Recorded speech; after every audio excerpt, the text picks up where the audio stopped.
看这一段，有谁知道我们今天干的是什么活呢？电钻一响，黄金万两。大家好，我是安装工小米，在我的工作室呢拆一些工具。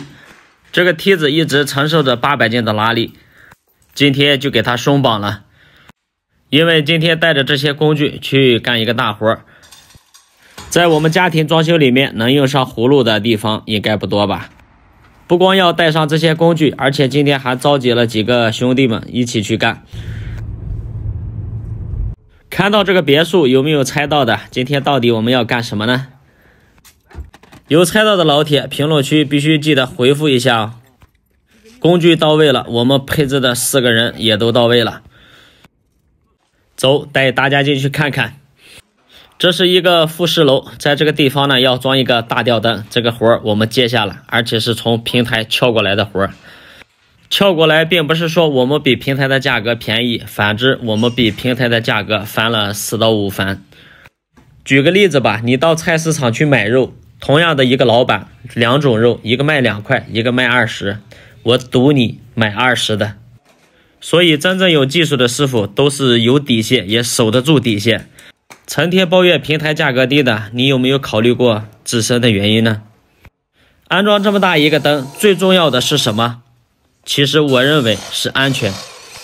所以我在这个底架上又重新开了4个孔，因为我要保证这个灯在承重方面做到万无一失。平台给的价格只够一个师傅1天的工费，所以师傅来了画了4个孔，然后果断的撤退了。这就是顶上为什么会有4个孔的原因。这个底架上有4个打孔的位置，开的是10个的孔。我们另外呢又开了4个，准备呢给它打8根螺丝。客户家呢是做了吊顶，我们要穿过石膏板，然后把螺丝呢打到顶上，所以只能用吊杆去做。木工在吊顶的时候呢，把线已经预留出来了，在中间的位置呢还留了一节吊杆。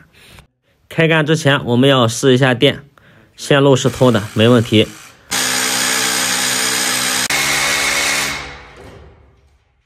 打孔所用的工具也是我们日常装电动晾衣架用的钻头，打10毫米或者12毫米的。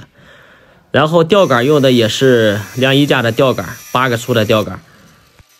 装这个灯我带的是国标的吊杆。组装的3件套呢也是我们日常装晾衣架用的这些3件套。国标的吊杆和非标的吊杆，有用过的师傅心里是一清二楚。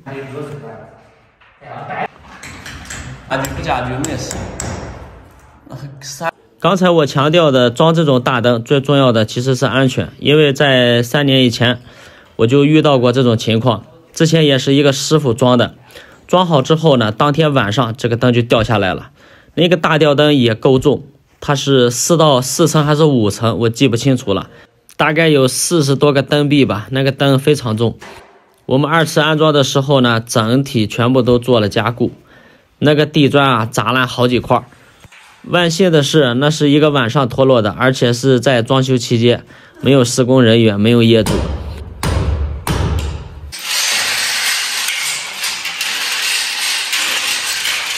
葫芦已经挂好了，这是个1吨的单链，放的速度也比较快。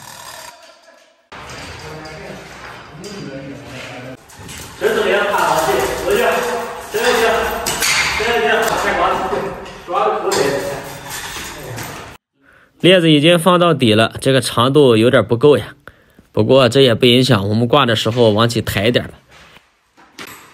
平时也喜欢在网上瞎买，这是2根拉车绳，车是没拉过，但是今天也派上用场了，我们就用这2根绷带把这个灯呢给它吊起来。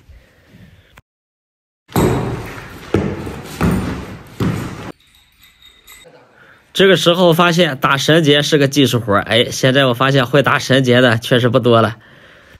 绳结打得好，那就是1秒快拆，这打不好可能越拉越紧，到最后拆的时候都是个麻烦。估计现在能把绳结打得好的，应该就是跑货用的那些司机师傅吧，因为他们会经常打绳结。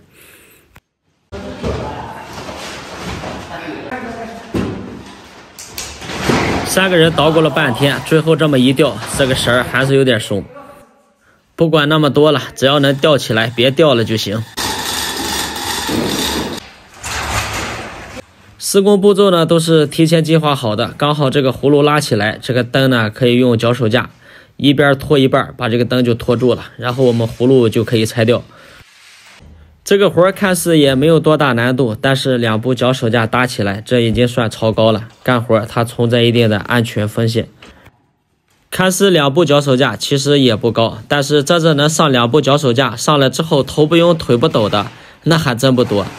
这都是平时干活锻炼出来的。现在的孩子从学校出来，你让他上来试试，根本不行。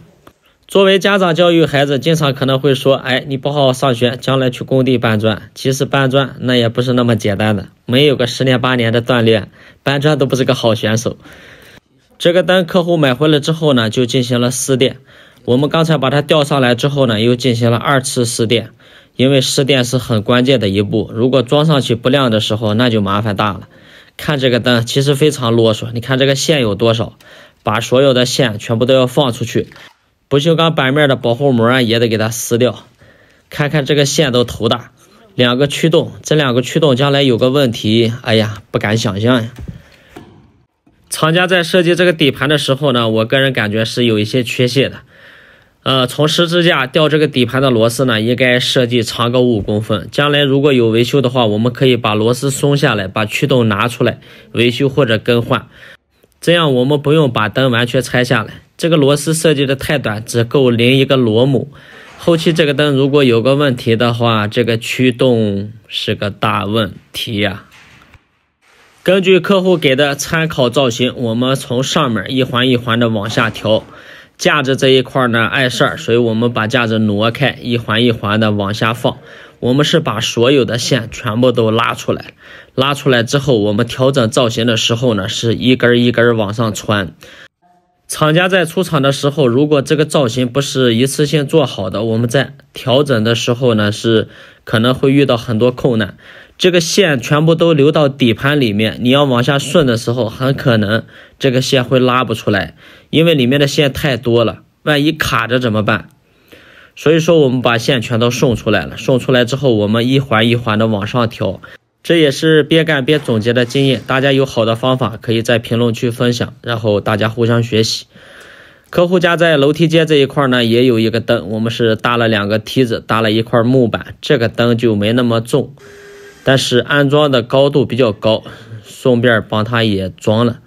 这就是我们装修行业里面的正常操作。在一些专业人士眼里看，像我们这样的干活，其实很多违规的地方，清单都给你打出2页来。但是这就是现实，没有办法。好了，这个安装视频呢就分享到这里，大家有好的建议评论区见。